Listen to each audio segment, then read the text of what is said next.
शांति। आज 21 अप्रैल 2024 भारत में रविवार है। Today is 21st April 2024 and it's Sunday in Bharat. आज की मुरली का जादुई रहस्य स्वयं को प्रेरणा देने के लिए magical secrets of today's Murli for motivating the self।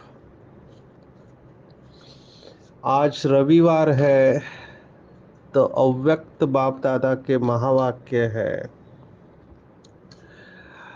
Revise date है 30 मार्च 1999, 30 मार्च 1999 के अव्यक्त महावाक्य है।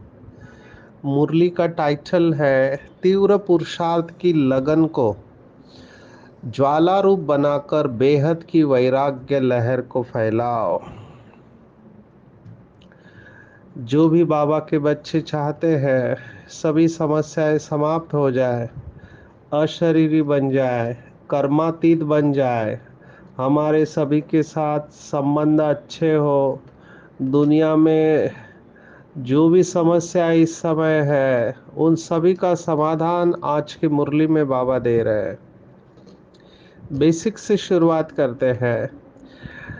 योग की व्याख्या दुनिया में अलग देते हैं। बाबा के बच्चे इसके ऊपर अच्छा भाषण कर लेते हैं। 21 जून को पतंजलि ने योग की जो व्याख्या दी है उसको हम देख के बाबा की व्याख्या के ऊपर आएंगे। पतंजलि मुनि ने कहा है योग चित्त वृत्ति निरोधा, माना चित्त की वृत्ति को रोकना ही योग है। चित्त मन के साथ जाता है तो मन के अंदर जो वृत्तियाँ उठती है, जैसे पानी के ऊपर आप पत्थर मारो तो तरंगे उठती है, तो वो चित्त की वृत्तियाँ है। अगर जलाशय मन की तरह है तो उसके अंदर जो वृत्तियाँ उठती है उन्हें रोकना, इसको पतंजलि ने योग कहा है। और उसने आनंद को भी गौण बताया है, रोकने को ज़्यादा इम्पोर्टेंट दिया है। और इसी भाव से जो दूसरा शब्द आया है कि मन जीते जगत जीत। अभी ये शास्त्रों की बातें हैं, कुछ अर्थ में ठीक है लेकिन संपूर्ण अर्थ में ठीक नहीं है, क्योंकि बाबा ने हमको दूसरा वाक्य भी दिया है कि मन जीते जगत जीत से ज़्यादा इम्पोर्टेंट है माया जीते जगत जीत। क्योंकि कई लोग ऐसे हैं जो मन को रोकने में सफल हो जाते हैं लेकिन माया को जीत नहीं पाते हैं। शास्त्रों में इसके ऊपर कहानियाँ लिखी हुई है। कड़ी साधना करते हैं लेकिन गुस्से को जीत नहीं पाते हैं, अहंकार को जीत नहीं पाते हैं। जैसे महाराष्ट्र में संत ज्ञानेश्वर के चरित्र में एक कहानी आती है कि एक साधु ने बहुत कड़ी तपस्या की। अभी शास्त्रों के अनुसार वो कहते हैं कि उसने 1000 साल तपस्या की और उसने सभी को जीत लिया। मतलब जो जानवर सृष्टि है, चैतन्य सृष्टि है, उसके ऊपर विजय प्राप्त कर लिया। और लेकिन उसके अंदर का अहंकार नहीं गया। ऐसे बहुत सारी कहानियां हैं। तो मन को रोक सकते हैं, बहुत सारी टेक्निक है जिसको मन को रोकने की कोशिश करते हैं लोग, लेकिन बाबा थोड़ी गहरी बात कह रहा है। मन को रोकने से बाद अगर आपने माया को नहीं रोका तो मन के रोकने का कोई फायदा नहीं है। मन को लोगों ने, कुछ लोगों ने, सभी ने नहीं, मन को ही सभी समस्याओं की जड़ बताया हुआ है। लेकिन बाबा कह रहा है कि मन तो आत्मा का एक साथी है। उसको जैसे मालिक ऑर्डर करेगा वैसे वो करेगा। तो मन अच्छा और बुरा नहीं होता है, लेकिन मालिक जो ऑर्डर देता है वैसे ही मन फॉलो करता है। बहुत काल से मालिक ने गलत ऑर्डर दिया, या जिसको कहे मालिक बेहोश था, इसलिए मन ने अपनी मनमानी चलाई है। इसलिए माया जीते जगत जीत बहुत इंपॉर्टेंट है। आप कल्पना करो, एक व्यक्ति है जिसके अंदर बहुत अच्छी एकाग्रता है, एकाग्रता की शक्ति है, लेकिन चित्त का शुद्धिकरण नहीं हुआ है, चित्त में अपवित्रता है। तो वो एकाग्रता की शक्ति, माना मन की शक्ति को गलत तरीके से इस्तेमाल कर सकता है, और ऐसे होता भी है। अभी ये जो तंत्र मंत्र वाले हैं, ये आजकल बहुत हुए हैं, तो ये लोग के अंदर भी मन को कंट्रोल करने की पावर होती है। तो मन के अंदर एकाग्रता है, लेकिन माया को कंट्रोल नहीं किया, माया के ऊपर विजय प्राप्त नहीं किया, तो इन्हीं शक्तियों का वो दुरुपयोग करते हैं। इसलिए बाबा का ये कहना, माया जीते जगत जीत, ये रास्ता बनता है। और बाबा ने आज की मुरली में कहा, जो बाबा की डेफिनेशन है योग की, वो है कि परमात्मा के लगन में मगन होना, यही योग है। ये परमात्मा की व्याख्या है, लगन में मगन होना, जिसको शास्त्रवादियों ने कहा सबसे ऊंची अवस्था है लव में लीन हो जाना। वो लीन अवस्था को सबसे ऊंची मानते हैं कि आत्मा परमात्मा में समा जाए, या ज्योति ज्योत में समा जाए, या बुदबुदा सागर में समा जाए। अभी भाव बहुत अच्छा है, लेकिन आत्मा अविनाशी है, इसलिए ऐसे समा के खत्म नहीं होती है। लेकिन बाबा ने उसका यथार्थ अर्थ बताया, वो है कि परमात्मा के लव में लीन हो जाना। अभी यहाँ पर बाबा आज एक और डायमेंशन ऐड कर रहा है कि लगन तो है, बच्चों का बाप से प्यार है, इसमें बच्चे तो पास है। और आज बाबा ने बताया कि बाबा क्या करता है। तो बाबा ऊपर से देखता रहता है कि बाबा का टर्न होता है, तो सभी भाई बहनें बाबा के मिलने के लिए, उस समय जब गेट खुलते थे दोपहर को 2 बजे शांतिवन के, तो सभी भाग के आगे की सीट पकड़ते थे। तो बाबा ये सब वतन से देख रहा है, ऐसे बाबा ने आज बताया। और लाइन में खड़े रहते हैं, जैसे भक्ति मार्ग में खड़े होते हैं। अभी हम समझ सकते हैं, जिनको बाबा से प्यार है, लगन है, तो शुरुआत में भक्ति के संस्कार होते हैं, तो उस अनुसार बाबा ये ऊपर से देख रहा है कि भगवान मिलने के बाद भी यह हालत है। अभी ये बहुत लोगों में है, वो सोचते हैं कि आगे बैठने को मिलेगा तो मेरा अच्छा मिलन हो जाएगा। अभी ये अच्छी बात है कि आपको आगे मिलने को बैठ रहा है, बैठने को मिल रहा है, लेकिन आगे बैठे हैं और योग नहीं लग रहा है, और पीछे बैठे हैं और अच्छा योग लग रहा है, तो उसको जास्ती प्राप्ति होगी। हमको जगह में आगे नहीं लेना है, लेकिन बाबा के दिल के ऊपर आगे नंबर लेना है, ये हमेशा ध्यान में रखना। मिलता है तो अच्छा है, नहीं मिलता है तो भी अच्छा है, दोनों में अवस्था समान रखनी है। और बाबा ने तो स्पष्ट कहा है कि मेरी सबसे पहली नज़र पीछे बैठने वालों के ऊपर जाती है। ये बाबा ने कई मुरलियों में कहा है, और ऐसे नहीं कि बच्चों को खुश करने के लिए बाबा कहता है, नहीं। बाबा जब कोई बात कहता है तो वो सत्यम शिवम सुंदरम है। When he says it he means it. वो जो भी कहता है सच्चे दिल से कहता है, और उनका वो भाव ही होता है। सामने बैठे हुए तो छोड़ो, बाबा ने एक मुरली में कहा था कि भारतवासियों के लिए तो चलो दिन है, शाम को 6:30-7 बजे बाबा आते थे उस समय। अमेरिका वालों के लिए सुबह 7, वो भी ठीक है, लेकिन ऑस्ट्रेलिया वाले 4 साढ़े 4 घंटा आगे है, तो यहाँ 7 है तो वहाँ पे 11:30 12 बज जाते, तो ऑस्ट्रेलिया वालों के लिए ऑड टाइम होता था। तो बाबा मुरली में ये भी कहता था कि मेरे ऑस्ट्रेलिया वाले बच्चे मध्य रात को बैठकर बाबा को देख रहे, मिलन मना रहे। तो बाबा केवल सामने बैठे हुए बच्चों को नहीं देख रहा है, बाबा तो बेहद का बाप है, तो विश्व के ऊपर उसकी नजर रहती है, और उसके लिए ये सेकंड का काम है, क्योंकि वो सर्वशक्तिवान है। लेकिन कहने का भाव ये था मेरा कि बाबा की नज़र हर बच्चे के ऊपर है। कोई ऐसे नहीं समझे कि हम आगे बैठेंगे तो हमको सबसे ज़्यादा अनुभव होगा। ये भक्ति मार्ग की भावना है, देखने के संस्कार। भक्ति मार्ग में देखना चाहते हैं, मूर्ति का दर्शन करना चाहते हैं, साक्षात्कार करना चाहते हैं, तो ये भक्ति मार्ग के संस्कार है। मैं अपना अनुभव सुनाऊंगा जो मैंने किताब में भी लिखा हुआ है। मेरा भी ऐसे ही था पहले, क्योंकि जब तक क्लैरिटी नहीं रहते हैं भक्ति मार्ग की बिलीफ्स के साथ हम चलते हैं, देर इज नथिंग रॉन्ग, आप इसको गलत नहीं समझना। आगे बैठने का चांस मिलना, इसमें कुछ गलत नहीं है। 2000 साल की बात है, रैली चल रही थी, all India campaign against tobacco, और उस समय ज्ञान में आके 5-6 साल हुए थे। बहुत बाबा के प्रति लगन थी, अभी भी है, लेकिन अभी स्टेबल हो गए हैं। तो उस समय ऐसे लगता था कि हर टर्न में मिले, और वो पूरा महीना कैंपेन चला दिल्ली से कलकत्ता तक। तो हम बिहार पहुंचे थे, समस्तीपुर में। तो शाम का टाइम है, बाबा का आने का दिन है, और हम सेवा पर जा रहे हैं।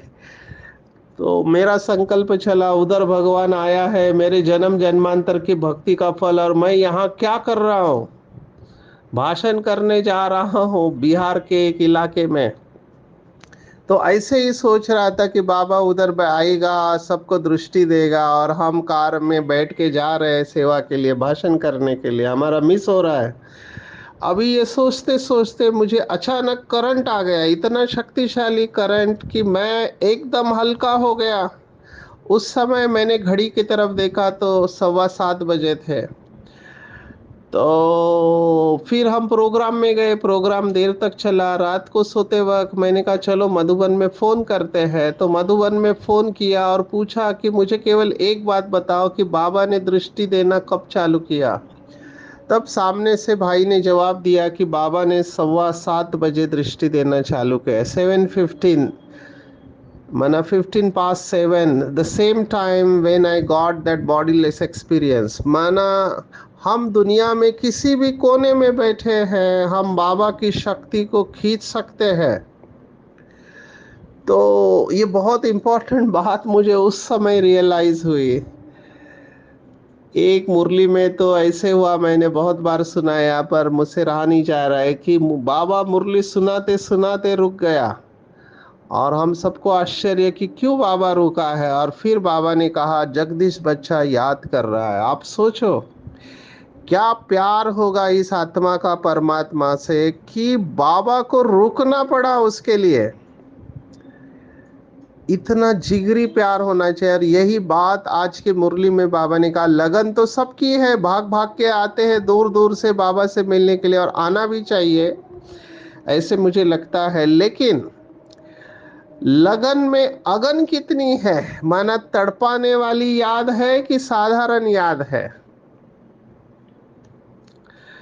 तो यही बाबा चाहता है कि तीव्र पुरुषार्थ और साधारण पुरुषार्थ में यही फर्क है। साधारण पुरुषार्थ वालों की भाषा होगी हो जाएगा, कर लेंगे। बाबा ने कहा हो जाएगा नहीं, होना ही है।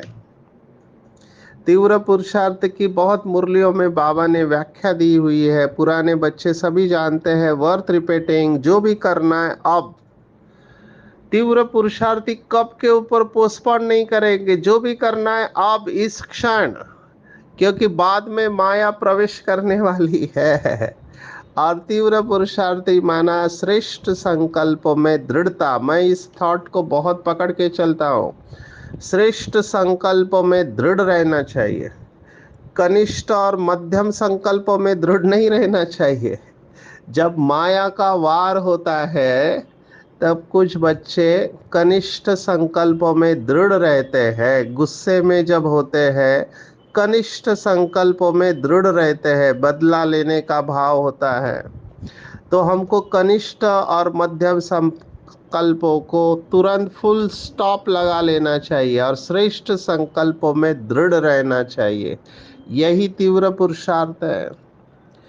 तो आज की मुरली में बाबा हमको यही चाह रहा है कि बच्चे, लगन तो है लेकिन लगन को डिग्री बढ़ाओ। अभी एक होती है चिंगारी, एक होती है अग्नि और एक होती है ज्वाला। तीनों में डिग्री का फर्क है। चिंगारी से अग्नि बड़ी होती है, अग्नि से ज्वाला बड़ी होती है। ज्वाला में दाहकता है, इंटेंसिटी है, गहराई है।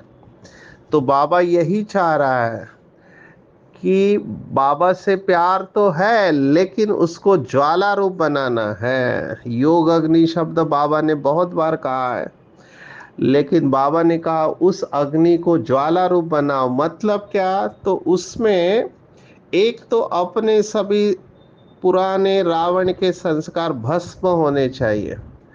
कई बार बाबा ने मुरली में कहा कि रावण मरा हुआ नहीं है, रावण बेहोश हुआ है। जो भी बाबा के बच्चे कहते हैं कि बीच बीच में पुराने संस्कार इमर्ज हो जाते हैं, किसी भी कारणवश हो, व्यक्ति की वजह से या और किसी भी कारण के वजह से पुराने संस्कार इमर्ज होते हैं, इसका मतलब रावण मरा हुआ नहीं है, बेहोश हुआ है।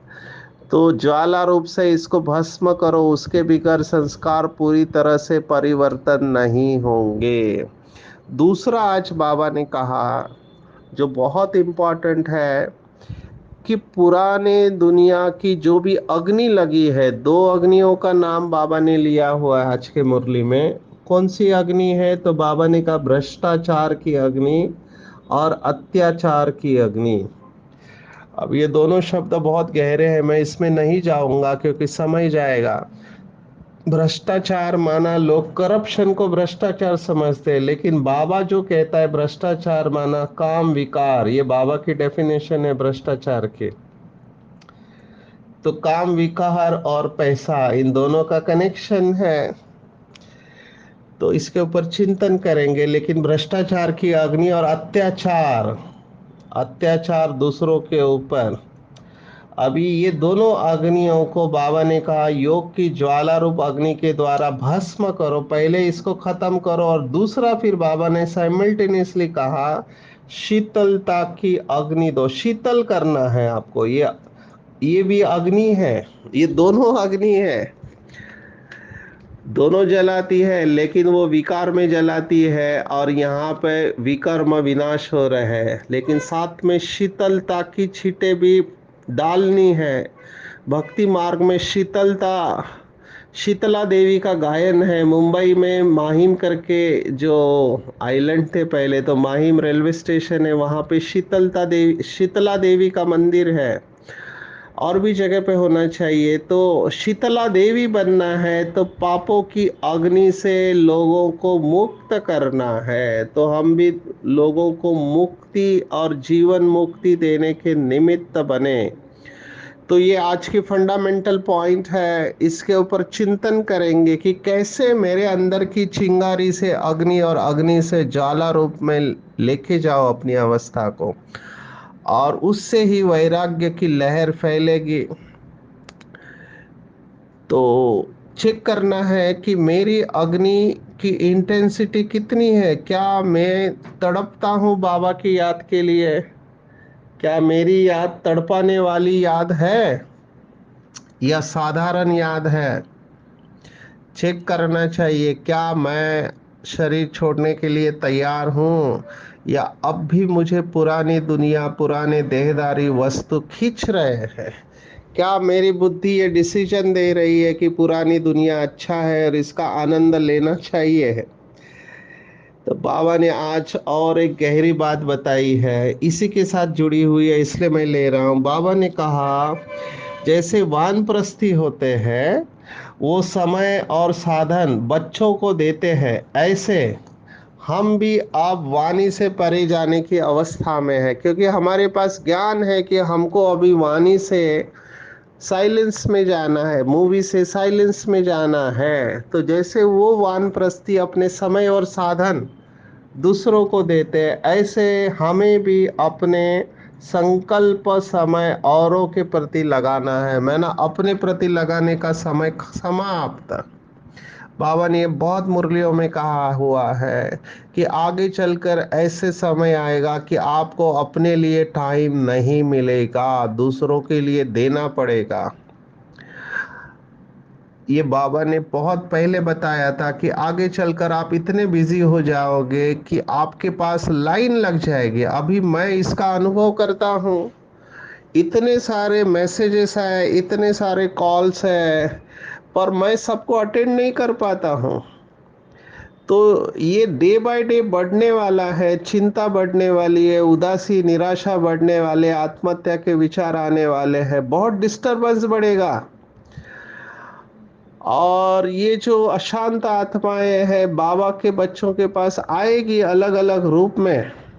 तो हमको तैयार रहना चाहिए, हमको अंदर से अपने आप को भरपूर करना चाहिए। और इनको हमको क्या देना है? तो इनको हमको ब्रह्मा बाप समान प्राप्ति का अनुभव कराना है। बाबा ने दो शब्द इस्तेमाल किए, अकूट महादानी और महादाता। माना मन वचन और कर्म से हमको इनकी सेवा करनी है। अभी कैसे करेंगे? तो बाबा ने उदाहरण दिया कि ब्रह्मा बाबा से मिलने के बाद जितने भी भाई बहने ब्रह्मा बाबा से मिले हैं, तो बाबा ने कहा ब्रह्मा बाबा से मिलने के बाद हर एक को प्राप्तियों का अनुभव होता था। जिन्होंने भी ब्रह्मा बाप को मिला है वो सब ये जानते हैं, चलते फिरते भी अगर कोई बच्चा सामने आया तो कुछ ना कुछ अनुभूति के बिना खाली नहीं जाता। तो ये हमारे लिए रोल मॉडल है। हमको भी देखना चाहिए कि कोई भी मेरे सामने आया तो खाली हाथ नहीं जाना चाहिए। जो अंदर से भरपूर होते हैं वो देने के बिना रह नहीं सकते। अंडरलाइन करेंगे, अंदर से भरपूर होंगे वो देने बिना रह नहीं सकते हैं। लेकिन इसमें वर्ड ऑफ क्वेश्चन है कि बी के भाई बहनों भिखारी नहीं है, बी के भाई बहनों को दान नहीं देना है, उन्हें सहयोग देना है और बाहर वालों को दान देना है। तो सहयोग देना है बीके भाई बहनों को। और बाबा ने इसको कहा ये है पहला नंबर सेवा। पर ये सेवा कौन कर पाएगा? तो इसके लिए बाबा ने कहा ये सेवा वही कर पाएगा जो highest holiest and richest in the world की अनुभूति करेगा। ये फर्स्ट पैराग्राफ है मुरली का, लेकिन हम लास्ट में आ रहे हैं इसके ऊपर, क्योंकि कनेक्शन है इन सब का। जो अंदर से भरपूर होगा वही ये सेवा कर पाएगा जो ब्रह्मा बाप ने की। अभी अंदर से भरपूर होने की विधि क्या है? आज की मुरली में बाबा ने विधि बताई है। बाबा ने कहा जैसे विधि बताना, विधि माना इसके ऊपर गीत भी बना हुआ है बाबा का, वो गीत जरूर सुनना चाहिए। ये तीन बिंदी मत बिसरो। तो बाबा ने कहा विधि है बिंदी लगाना, पूरा खेल बिंदी का है। मैं आत्मा हूँ जमा हो गया। देखो कितने सुंदर शब्द बाबा ने इस्तेमाल किया। मैं आत्मा हूँ खजाना जमा, बाबा बिंदी है, आत्मा बिंदी हूँ खजाना जमा, बाबा बिंदी है फिर से खजाना जमा, जो भी बीती बात हो गई उसको बिंदी लगाना खजाना जमा। ऐसे जो जमा करते रहते दिन भर में, बाबा ने पूछा कितना जमा करते हो? बाबा ने उदाहरण दिया, मल्टी मल्टी मिलियनर है इस समय दुनिया के। मिलियन माना 10 लाख कहते हैं, अभी मल्टी मल्टी मिलियनर माना लाखों करोड़ों जो है उनकी भी इतनी कमाई नहीं है। आप सिर्फ बिंदी लगाते जाओ, एक के ऊपर बिंदी लगाते 10 होते हैं, और बिंदी लगा दो 100, और लगा दो 1000। तो आप लगाते जाओ, तो जितनी बिंदी लगाएंगे उतना जमा का खाता बढ़ेगा, उतना अंदर से भरपूर होंगे। तो ये बाबा का तरीका देखो कितना सुंदर है समझाने का ज्ञान। कि बाबा ने कहा अंधा भी ये कोई व्यक्ति है, वो भी बिंदी इजीली लगा सकता है। तो हमारे जैसे हाईएस्ट, होलीएस्ट और रिचेस्ट कोई हो नहीं सकता। बाबा ने साकार साकार के वक्त की याद दिलाई, जब ओम मंडली हुई थी। शुरुआत में ब्रह्मा कुमारी का नाम ओम मंडली था, और लोगों को लगा अब ओम मंडली गई कि गई। तब बाबा ने डलवाया पेपर में कि ओम मंडली is richest in the world. और आज हम देख रहे हैं कि ब्रह्मा कुमारी का सूरज कभी अस्त नहीं होता। क्योंकि जब यहाँ रात होती है तो कहीं और दिन होता है, और वहाँ पे रात होती है तो यहाँ दिन होता है। ये पहले कहावत ब्रिटिश के लिए थी कि ब्रिटिश के राज्य में सूर्य कभी अस्त नहीं होता है। अभी ब्रह्मा कुमारियों के लिए है, क्योंकि ज्ञान सूर्य हमारे साथ है तो हमारा प्रकाश कभी अस्त नहीं होता। वी आर हाईएस्ट, होलीएस्ट और रिचेस्ट इन द वर्ल्ड है। इसका स्पष्टीकरण हमने थोड़े समय पहले ही लिया था, इसलिए मैं इसके गहराई में नहीं जाऊंगा। आज तीन तीन बातें आई है। लकीर के ऊपर बाबा ने कहा है हमारे जैसा भाग्यवान कोई हो नहीं सकता। नशे में चले जाना चाहिए, जितना निश्चय उतना नशा श्रेष्ठ। तो नशे को पक्का करना है कि मेरे जैसा भाग्यवान कोई नहीं, क्योंकि तीन लकीर मुझे प्राप्त है: परमात्मा पालना, परमात्मा पढ़ाई और परमात्मा प्राप्ति। ऐसा कोई नहीं है पूरे कल्प में जिसकी पालना स्वयं भगवान कर रहा है। एक ही बार मिलती है पालना, भक्ति मार्ग में मिलती है, लेकिन वो इनडायरेक्ट मिलती है। यहाँ डायरेक्ट पालना है। ऐसा कभी किसी ने सुना नहीं कि स्वयं भगवान टीचर बन के पढ़ा रहा है। अगर हम बाहर किसी को कहे, समझो लौकिक का थोड़ा लेंगे, कि भक्ति मार्ग में श्री कृष्ण को भगवान मानते हैं, तो श्री कृष्ण घर घर में जाकर पढ़ा रहा है। कोई मानेगा नहीं, कहेगा आप अपना इलाज करवा लो। हम तो ये बाबा के बच्चे फक्र से कहते हैं, नशे से कहते हैं कि स्वयं भगवान टीचर बन के मुझे पढ़ा रहा है। मैं गॉडली स्टूडेंट हूँ। नशे में चला जाना चाहिए। कई बार क्या होता है, रोज जो बात होती है ना, उसका इम्पोर्टेंस कम हो जाता है। और स्वयं भगवान हमें प्राप्तियों के ऊपर प्राप्ति कर रहा है। परमात्म प्राप्ति सर्वश्रेष्ठ प्राप्ति है। इसके चिंतन में जाएंगे कि मैं सबसे भाग्यवान आत्मा हूँ, मेरे जैसा भाग्यवान कोई नहीं, क्योंकि स्वयं भाग्य विधाता बाप ने मेरा भाग्य लिखा हुआ है। बिल्कुल नशे में चले जाओ। विशेष आज बाबा ने कहा दुनिया में जो व्यर्थ और निगेटिव वाइब्रेशन है उसको कैसे समाप्त करना है, तो अपने शुद्ध शक्तिशाली संकल्पों से पुराने वाइब्रेशन को समाप्त करें। बाबा ने उदाहरण दिया, जैसे साइंस में एक एरोप्लेन दूसरे एरोप्लेन को खत्म कर देता है। टीवी पर ये रामायण महाभारत जो सीरियल चलती थी, उसमें भी आपने देखा है युद्ध के समय अगर एक जगह से अग्नि का अस्त्र आ रहा है तो दूसरा पर्जन्य अस्त्र डाल रहा है, माना पानी डाल रहा है उसके ऊपर। ऐसे ही बाबा ने कहा संकल्प की सृष्टि है, तो कमजोर और व्यर्थ संकल्प से व्यर्थ वायुमंडल की सृष्टि बन जाती है। तो शुद्ध शक्तिशाली संकल्पों से ये व्यर्थ संकल्प समाप्त हो जाएंगे। ऐसी सेवा हमको करनी है। और जो बाबा के बच्चे संगठन में ऐसा योग करते हैं, वो पूरे संगठन के किले को मजबूत बनाते हैं। इसलिए हम सबको इसके ऊपर अटेंशन देना है। सेंटर पे संगठन में श्रेष्ठ संकल्प करना है, और फायदा तब होगा जब सभी का एक ही संकल्प होगा। इसलिए आजकल बहुत क्लासेस में हम देखते हैं कि एक समान दिया जाता है। ये बहुत अच्छा अभ्यास है, क्योंकि उसकी इंटेंसिटी बढ़ती है। आप कल्पना करो सभी एक ही फ्रीक्वेंसी से वाइब्रेट कर रहे हैं। अगर आप आर्मी के बारे में जानते हो तो आर्मी जब ब्रिज ब्रिज के ऊपर, लकड़ी के ब्रिज के ऊपर से मार्च करती है, तो उनको बताया जाता है कि सब अलग अलग पैर नीचे लगाए, क्योंकि सभी ने एक साथ अगर वो मार्च किया तो पूरा ब्रिज टूट सकता है। इतनी पावर जनरेट हो जाती है। यही संकल्पों की शक्ति है। हम सब सेंटर पर अगर एक संकल्प लेकर बैठ जाए तो उसके वाइब्रेशन बहुत दूर तक जाएंगे। तो ऐसे बाबा के बच्चे जो शक्तिशाली संकल्प करते हैं, वो अपने सभी बंधनों से अपने आप को मुक्त करते हैं। बाबा ने आज का विघ्न रूपी सोने के महीन धागों से मुक्त करेंगे, तभी आप मुक्ति वर्ष मना पाएंगे। आज की पूरी मुरली में टेक होम अगर आप मुझे पूछते हो, तो मैं कहूंगा कि लगन को ज्वाला रूप अवस्था में लेके जाना है। यहाँ कुछ भी अच्छा नहीं है, जो भी आंखों से देखते हैं सब कुछ समाप्त होना है। चारों तरफ विकारों की अग्नि लगी हुई है। मुझे योग की ज्वाला रूप अग्नि से इन सभी भ्रष्टाचार और अत्याचार की अग्नि को भस्म करके शीतलता के छींटे डालने हैं। हर एक आत्मा मेरे से संबंध संपर्क में आए, कभी भी खाली हाथ नहीं जाना है। मुझे अखुट महादानी महादाता बनना है, ब्राह्मण परिवार को सहयोग देना है। हर वक्त 3 बिंदी का तिलक स्वयं को लगाना है।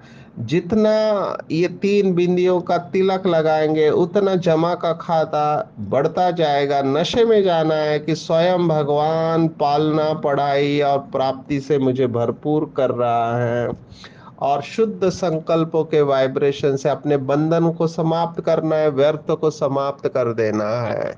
अच्छा, ओम शांति।